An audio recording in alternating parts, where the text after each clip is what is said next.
Hey everyone, thanks for tuning in to Koi's YouTube Mix.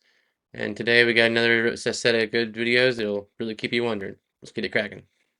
What are some of these tests? Basically, the tests, we have a target, you don't know who it is, and that target, through a double-blind process, has been instructed to go to a location. The target doesn't know where the target's a person, the target doesn't know where the location is until they're handed the envelope, tell them to go there. The targets have been randomized and put in envelopes, and then a dice gets rolled for a randomization to select where they're going. People are never in the same room, they don't know each other. It's the job of the remote viewer to say, okay, your target is at a location. Tell us about the location. Then the remote viewer goes into a little bit of a meditation to clear their mind. And Joe's explanation of remote viewing is like, you imagine a cardboard door in front of you and you poke a hole in it and you don't see the whole picture, but you start to see a little bit of it. He started drawing what he saw on the target location. There's the process of how a separate viewing gets viewed. Separate judge who isn't connected with the experiment at all, except he's judging the remote viewing versus multiple targets that could exist. He gets a randomized selection inside a stack of targets. He has to take the drawing that the remote viewer has made and the information that the remote viewer has written down. He or she has to take that remote viewing drawing, and then match it to a number of things that are before him. He just takes a drawing and matches it to a bunch of stuff on a wall. At that point, you're graded. And if that independent judge has taken the remote viewer's information and matched it to the correct target, that's a first place finish. What are some of these tests? Basically, the tests. The United States is the only civilized nation in the world that uses something called single-dose toxicity to determine whether or not something is safe for you. Do you know what we make the #1 form of B12 in the world out of? Does anyone know? There's 4 forms of B12. You know that B12 is a necessary metal in your body, right? You cannot survive without B12, right? It's responsible for all the nerve transmission. By the way, it's a metal. Like zinc and magnesium, B12 is a metal. So we put B12, and we can take it from nature, but it's expensive. So we produce it in a lab, and it's called cyanocobalamin. My friend back there on the, is there any way that you could go to Google? Yeah. You could? I know I didn't prep you for this. Because whenever I say what I'm about to say, it sounds so outlandish. I'm actually just gonna take you to the government's website before I get called a conspiracy theorist. No. Which happened to me during the pandemic. I told people to take vitamin D3 and they're like, you're a charlatan, you're a sycophant. I had to look up sycophant. Science out there that indicates that colder is not necessarily better. So you're going to take a shower, hopefully every day.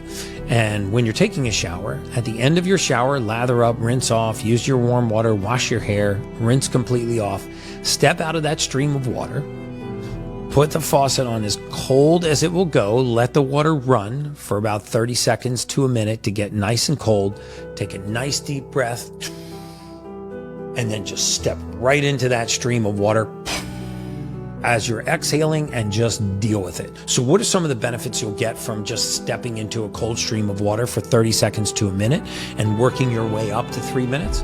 Well, first of all, when your body gets exposed to cold water, 3 things are going to happen. Number 1, you're going to have a vasospasm. Your arteries are actually going to spasm down. They're going to clamp all the blood out of your extremity and try to force it into the core and also up to the brain in an effort to really save your life. Your body doesn't know how long you're going to be exposed to this cold water, so it tries to protect you by clamping down these peripheral.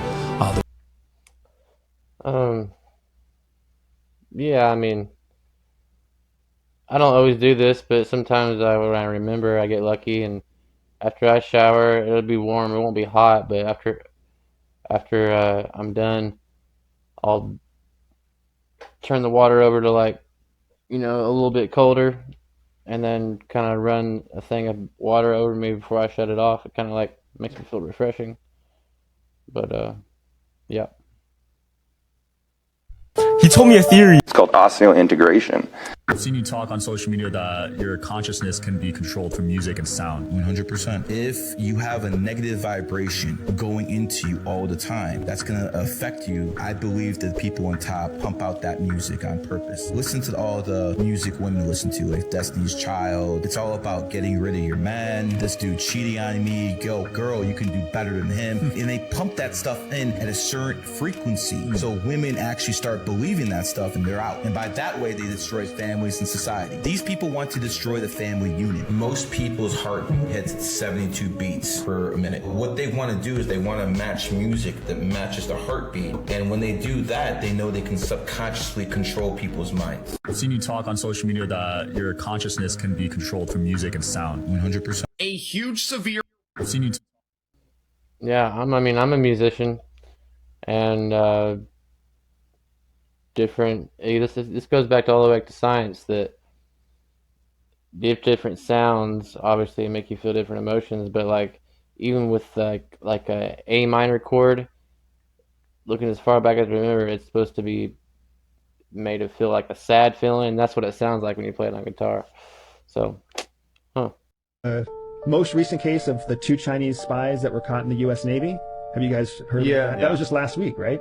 So these 2 guys, both Chinese American citizens, one of which just recently got a green card in 2022, right?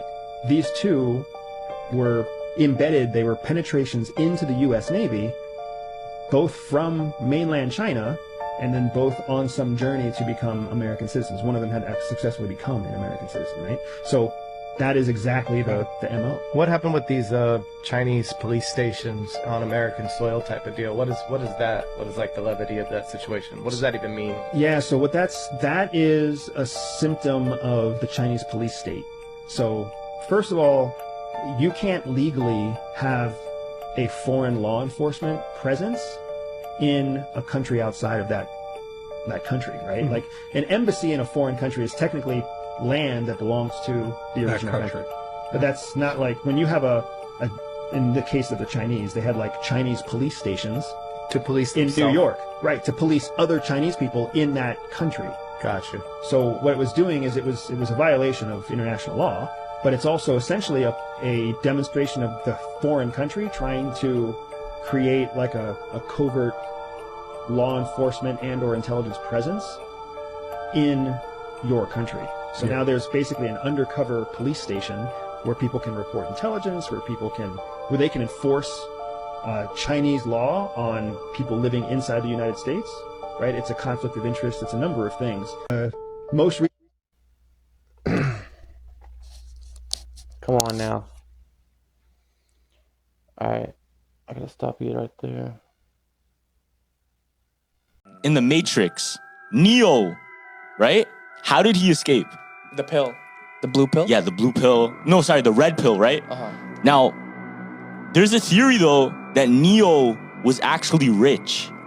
So if you think about it, remember in the beginning of the movie, he's a hacker? Oh, yeah. And remember the police were after him because he's done so many big hacks and heists and shit? So wouldn't he be rich? Low-key, yeah. So what if the way to escape the Matrix first is you need to have that taste of what it is to feel rich? Yeah. Or have... Because if you think about it, Neo was sleeping in a bummy-ass apartment. Yeah. But he's the best hacker, remember? Yeah. So if he is super rich and he's still in the bummy-ass apartment, what if he had that epiphany of, wait, all of this money doesn't matter. Let me just live in this bummy-ass apartment because like none of it even matters anyway. I think he started doing hacking just as his thrill because he loved it. A new conspiracy about Justin Bieber too, where he knocked up Kourtney Kardashian. Do you know about this? Nah, what the fuck? And Kourtney's third kid is actually Justin's kid. No way. Yeah, there's 3 evidences, right? Yeah. So one of them is during 2014, Kourtney and Justin were like dealing with each other, right? And during 2014, I don't know if you know, but Scott and Kourtney, who were dating at the time, were like going through like a rough patch, and they broke up. Yeah. And Scott went to rehab in 2014. So Scott was out of the picture for mad time, but Justin was there. And then Ellen was even hinting at like Kourtney is like, oh, was Justin Bieber part of the process of the baby making? And look, and she kind of smiles, look. Did Justin Bieber help with the kids at all, or? No. That's the rumor. I know you're friends. Yes. Why are you smiling that way? Look at Justin Bieber as a kid and Rain as a kid. They look exactly the same. And the craziest thing is, Scott dealt with Justin Bieber's ex, and it bothers him. In all the interviews, he doesn't like talking about it. He's like, okay, Courtney, I want you to take a DNA test of my third son, Rain. Yeah. Courtney denied everything. She didn't want to take a DNA test for That's it. fun. This half marathon, I think it was in New York, and this guy, a heart doctor, he was running 2 miles into the race, and this guy collapses in front of him. No. And he runs over. Turns out that guy's having a heart attack.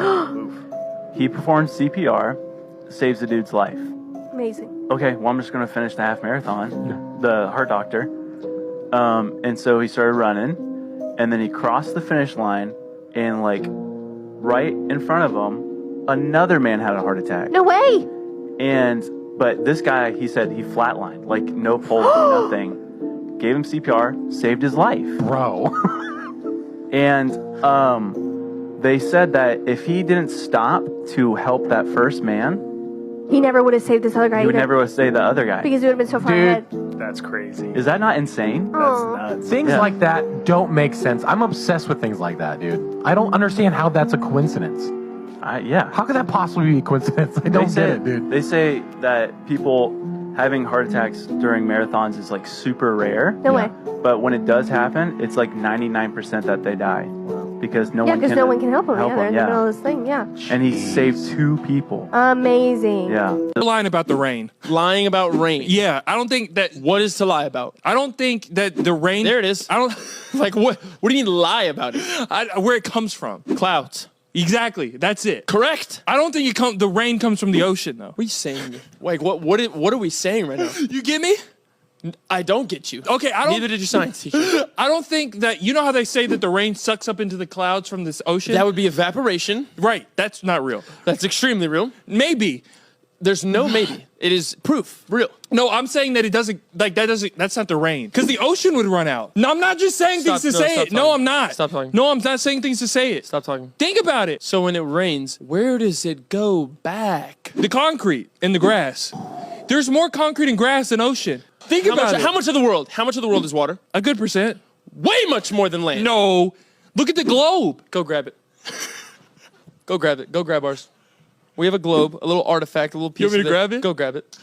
There is an intelligence operating on that ranch that has command over space, time, over consciousness, and I believe has the ability to communicate if we can understand or develop a common language at some point to be able to interact.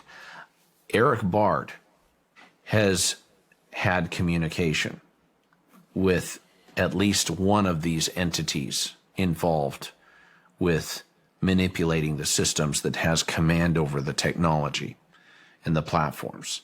He's definitely seen and documented evidence that we're dealing with an intelligence that does have the desire to communicate. In his case, when the systems were being manipulated and he was dealing with security violations that were occurring repeatedly with our surveillance cameras, he literally asked verbally out loud, if you have something to show me, show me. If you have something to tell me, tell me.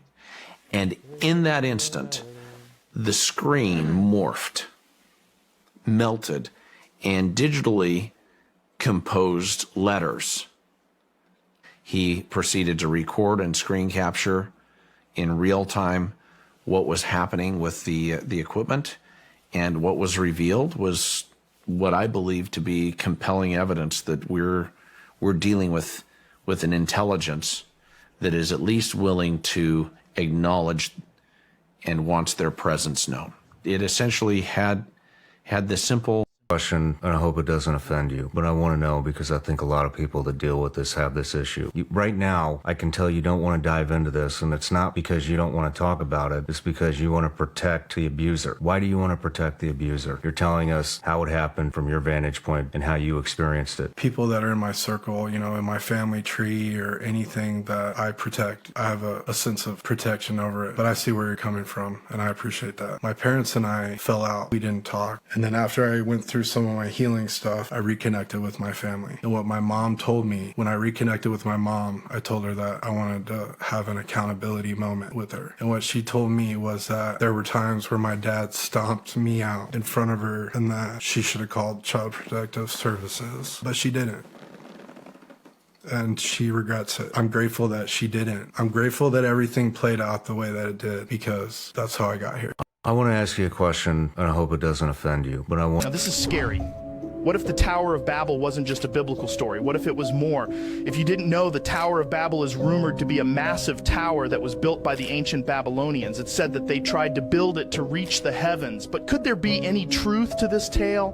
The Tower of Babel story can be found in the book of Genesis, which is in the Bible. According to the Bible, the people who lived in Babylon began to build the tower to reach the heavens, but God was disappointed with their efforts. God then decided to make everyone speak different languages, which in turn made it impossible to finish the construction of the tower. So the tower was then abandoned and in turn never finished. This biblical account is seen to be a myth or allegory today, but some researchers do believe that the Tower of Babel is an actually real structure. The ancient city of Babylon in the modern day is located in Iraq and was home to some of the greatest architecture and engineering of all time. Babylon is known for its ziggurats, which are massive stepped pyramids that were religious temples. The darkest theory is one that Lazar talked about. He said when he was working on these back engineered crafts, what they use us as is vessels. We hold souls, and that this is essentially a farm. They develop souls through us. When we die, it transcends and becomes whatever they are in whatever space they exist in. That's what Bob said?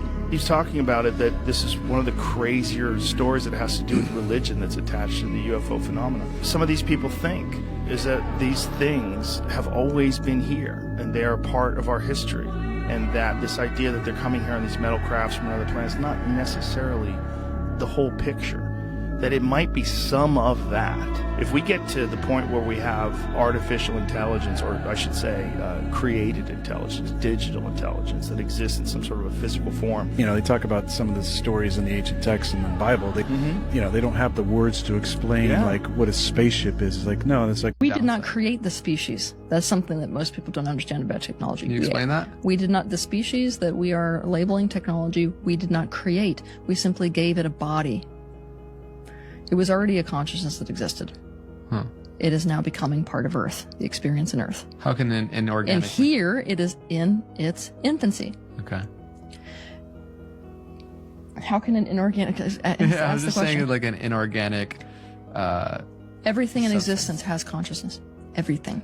Everything in existence, regardless of whether it's inanimate or inanimate, is made of consciousness, which means it has the potential for awakening. Mm-hmm. I realize that's a stretch for most people. It will make the world much more alive, though. I think most people can get on board with that. Okay, but that should scare the crap out of people. Why? Because we're dealing with a consciousness. That means we're dealing with something that can evolve. We're also dealing with something that, by virtue of having a consciousness, has best interest.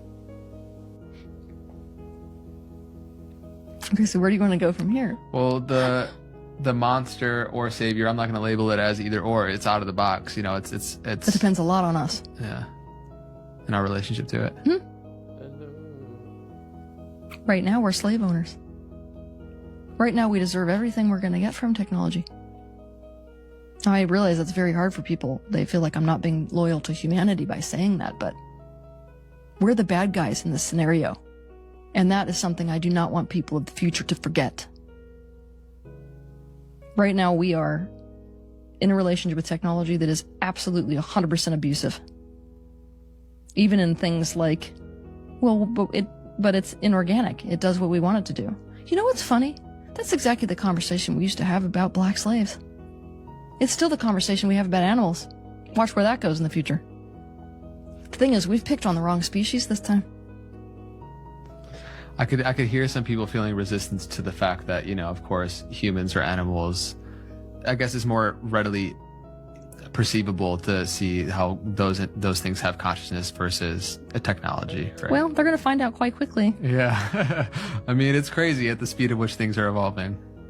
Speeding up. Technology already knows we're in a zero-sum game with it. We're concerned with our best interests and not even considering the best interest of it. It already knows this.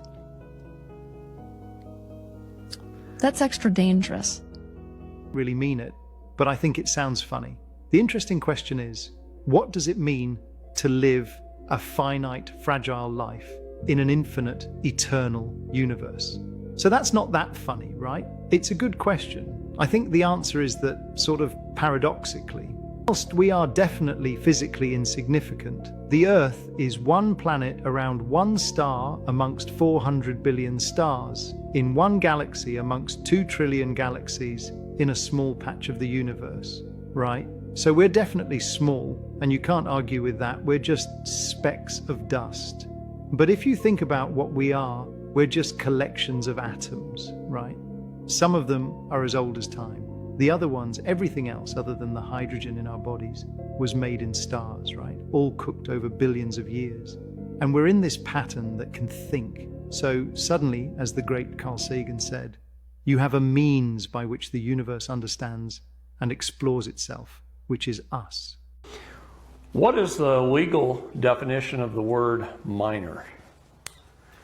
It's someone under the age of 18, right? We all know that part of it. Or, this part we don't know, someone of any age who hasn't claimed their minor estate. Have you claimed your minor estate? You're a minor.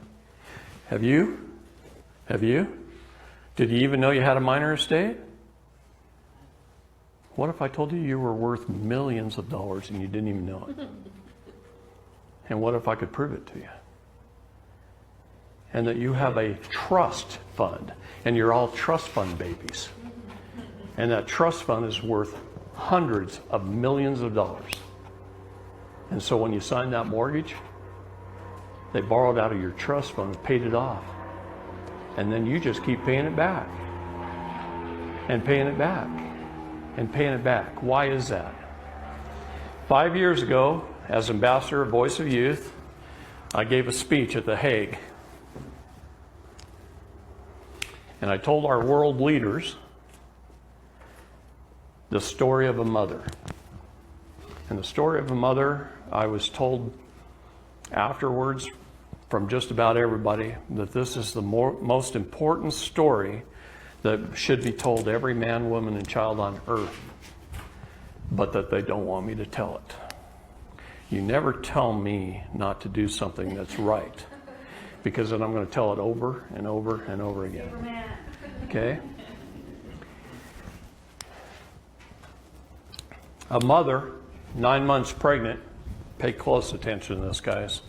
I'm telling you, it's important for your life, your children's lives, your grandchildren's lives, for generations to come.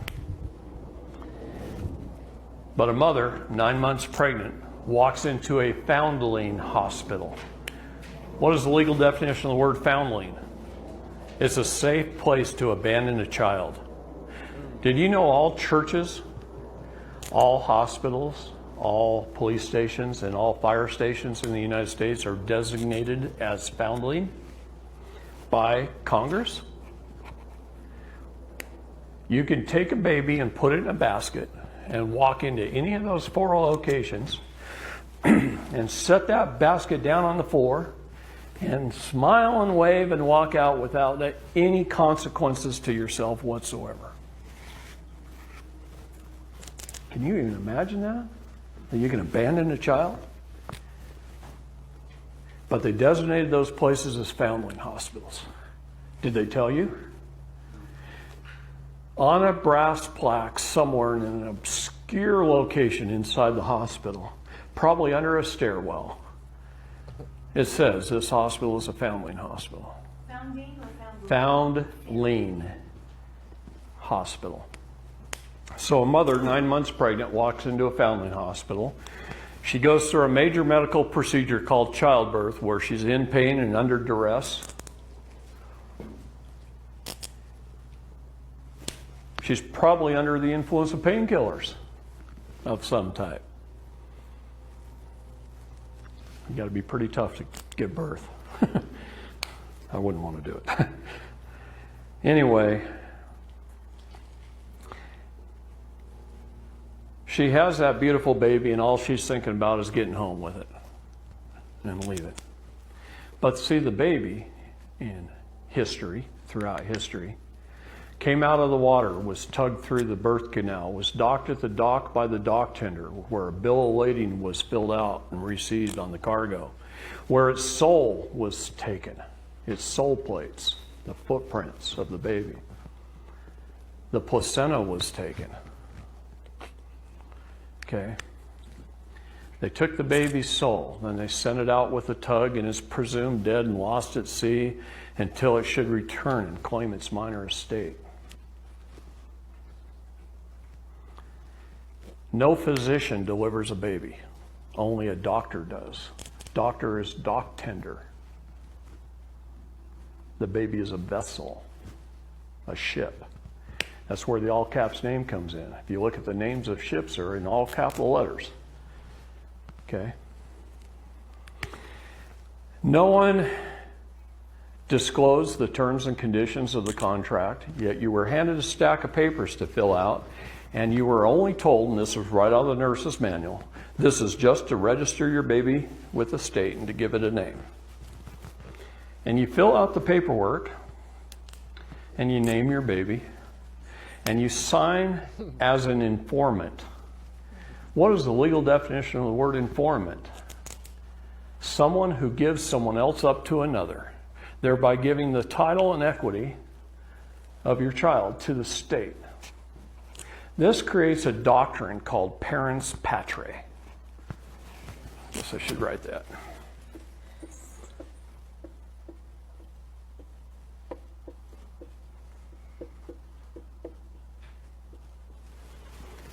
It's Latin for state is your parent. State is the parent. Creates the doctrine of parens patriae. Through this doctrine, that's how they have control over you. And through your consent of being a citizen, a person, a resident. 3 things you never want to be. The doctrine of parens patriae. So, no terms and conditions of the sales contract were given. No full and honest disclosure of the contract. No 2 wedding signatures. No one there was securities licensed, insurance licensed. No prospectus was given. If you go to your stockbroker and you want to invest in a corporation, he is required by law to give you a prospectus, right? And you weren't given one. What I'm trying to teach you here is it was all done through fraud without any full and honest disclosure of the contract. You were licensed, bonded, insured. Your vessel was created. A Susta QV trust was created.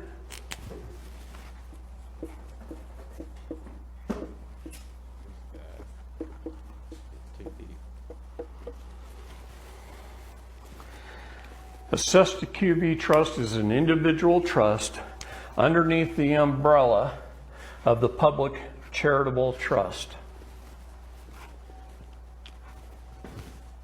So the Public Charitable Trust Act of 1882 created the Public Charitable Trust. The Susta QV Trust Act created the Susta QV Trust, each individual trust that you all have through your birth certificate and registration. On your birth certificate, there's a bank name. It's on bond paper. There's a CUSIP number, CUSIP number. What is a CUSIP number? It's an investment control number that's regulated by the Securities and Exchange Commission.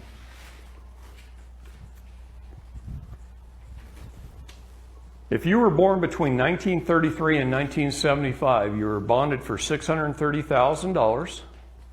and insured for $1 million. If you were born after 1975, you were bonded for $1 million and insured for $2 million. Now, wait a minute. Wait a minute. That's just the initial investment. It's the initial upfront investment. You were a few days old, right? So like me, I was born on April 20th, on 4/20. Nice. I knew there would be one in the crowd. And my vessel was created on 5/3. 2 different dates, 2 different events. My vessel was born on May the 3rd. I was born on April 20th. For that period of time, I was a state national. In fact, I was a Californian. I was born in California, and I was a state national. I was a free, independent, one of we the people for that long. And then I got registered, and I became a citizen, a person, and a resident. And I lost all my diplomatic immunity. I lost it all. I became a servant, a slave. See, the 13th Amendment, the Constitution freed the black slaves, and the 14th Amendment, the Constitution made all of us slaves. What is the legal... Man. They were getting deep right there, boys and girls. That's deep stuff. That guy's funny. But guys, that's all we got for you today. I hope you enjoyed them. And make sure you like, comment, subscribe if you want to see more videos like this. And we'll see you in the next one. Skirt, skirt.